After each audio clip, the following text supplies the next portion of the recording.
सिंह आणि कोल्हा. एक होते जंगल. तिथे होता सिंह. तो पडला आजारी. कोल्हा आला त्याला भेटायला. सिंह म्हणाला, मला भूक लागली, मी आजारी आहे, तू इथे जवळच शिकार शोध. लगेच निघतो, कोल्हा म्हणाला. कोल्ह्याला रानात मेंढ्या चरताना दिसल्या. कोल्हा मनाशी म्हणाला, वा, चांगली शिकार आहे, एक मेंढी पकडू आणि सिंहाकडे घेऊन जाऊ. कोल्हा हळूहळू मेंढीजवळ जाऊ लागला, पण कुत्रा दुरून हे सर्व पाहत होता. कुत्रा कोल्ह्याच्या मागे धावला. कोल्हा वेगाने पळून गेला. कोल्हा मनाशीच म्हणाला, सुटलो बुवा एकदाच, चला आता सिंहाकडे जाऊ. सिंह म्हणाला, काय रे, काय झालं, कुठे आहे शिकार?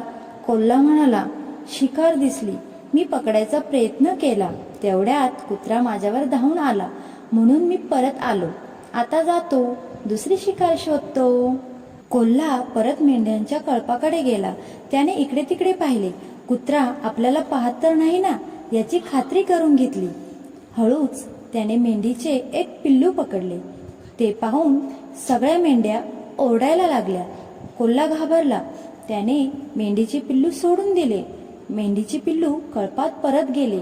कोल्हा मनाशीच म्हणाला, नको रे बाबा शिकार करणे, आता आपण सिंहाला भेटायला जायचेच नाही.